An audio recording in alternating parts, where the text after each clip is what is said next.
കൊല്ലം കുണ്ടറ സ്വദേശി വിഭജികയുടെയും കുഞ്ഞിന്റെയും മരണത്തിൽ ഭർത്താവ് നിതീഷിന്റെ കോട്ടയം കൊല്ലാട് നാൽക്കവലയ്ക്ക് സമീപത്തെ വീട് കേന്ദ്രീകരിച്ച് പോലീസ് അന്വേഷണം.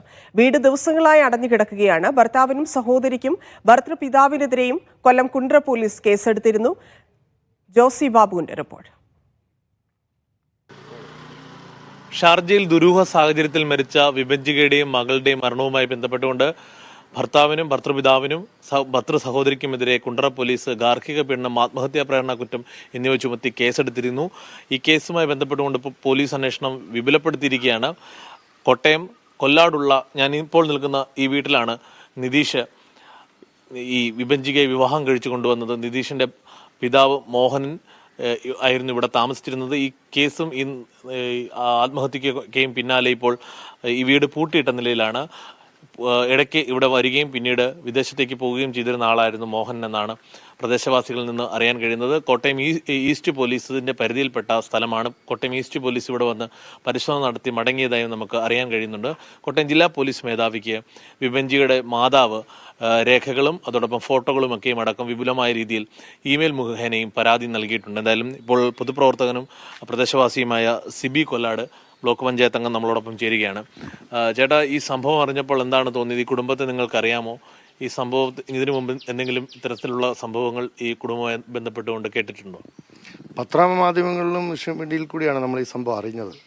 അന്നേരം തന്നെ ഞങ്ങൾക്ക് തിരക്ക് ചെയ്ത് എവിടെയാ എന്താണെന്ന് തിരക്കിയപ്പോഴത്തേക്കിനാണ് ഈ വീടാണെന്ന്.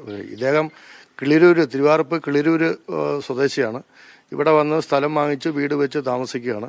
കഴിഞ്ഞ 2 വർഷങ്ങൾക്ക് മുമ്പാണ് അദ്ദേഹത്തിൻ്റെ ഭാര്യ മരിച്ചു. ഭാര്യ മരിച്ചു കഴിഞ്ഞ് കുറച്ച് നാൾ അദ്ദേഹം ഇവിടെ ഉണ്ടായിരുന്നു.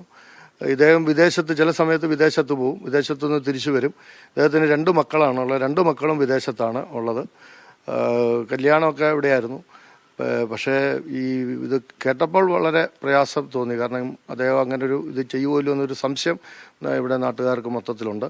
പത്രമാധ്യമങ്ങളിൽ കൂടെയാണ് ഇത് അറിയാൻ സാധിച്ചത്. ഈ സംഭവം ഉണ്ടാകുന്നതിൻ്റെ ഒരാഴ്ച മുമ്പേ അദ്ദേഹം ഇവിടെ ഉണ്ടായിരുന്നതായിട്ടാണ് മറ്റ് ആൾക്കാർ പറഞ്ഞ് ഞാൻ അറിഞ്ഞത്.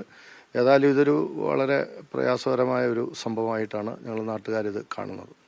ഈ മരണപ്പെട്ട പെൺകുട്ടിയുടെ ആത്മഹത്യാക്കുറിപ്പ് അടക്കം പുറത്തു വന്നിട്ടുണ്ട്. അതിലൊക്കെയും ഈ ഭർത്താവിനും ഭർതൃപിതാവിനും സഹോദരിക്കുമെതിരെയൊക്കെ വലിയ ആക്ഷേപവും ആരോപണവും ഉയർന്നിട്ടുണ്ട്. അതിൻ്റെയൊക്കെ ഒരു പശ്ചാത്തലത്തിലാണ് ഇപ്പോൾ പോലീസ് കേസെടുത്തിരിക്കുന്നത്. പോലീസ് അന്വേഷണം കാര്യക്ഷമമാകുമെന്നും ഇതിലൊക്കെ ഒരു നീതി ലഭിക്കുമെന്നും ഒക്കെ നിങ്ങൾ പ്രതീക്ഷിക്കുന്നുണ്ടോ?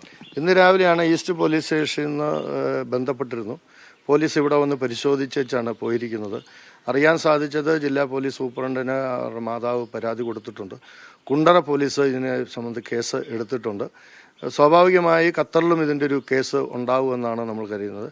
ഇത് നിയമപരമായ തെറ്റ് ചെയ്തിട്ടുണ്ടെങ്കിൽ നിയമപരമായ ശിക്ഷിക്കണം എന്നാണ് ഒരു പൊതുപ്രവർത്തനം എന്ന നിലയിൽ പറയുവാനുള്ളത്. ഒരിക്കലും നമ്മുടെ നാട്ടിൽ ഉണ്ടാകാൻ പോകാത്ത ഒരു സംഭവവികാസമാണ് ഇതുണ്ടായിരിക്കുന്നത്. കാരണം ഒരു കൊച്ചു പെൺകുട്ടിയാണ്, അതുപോലെ ഒരു കൊച്ചു കുഞ്ഞാണ്. അവർക്ക് ജീവിക്കാൻ മേലാത്ത വിധം ഒരു ഗാർഹിക പീഡനം നടന്നതിൽ 100% തെറ്റാണ്. അത് നിയമത്തിൻ്റെ വഴി കൂടെ തന്നെ പോയി നടപടി ഉണ്ടാകണമെന്നാണ് നമ്മുടെ ആഗ്രഹം. എന്തായാലും കുറ്റവാളികൾ ആരും രക്ഷപ്പെടാൻ പാടില്ല.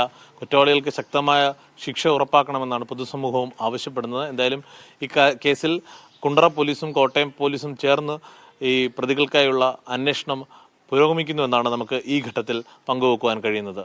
കോട്ടയം കൊല്ലാട് നിന്നും ജോസി ബാബു, മീഡിയ 1.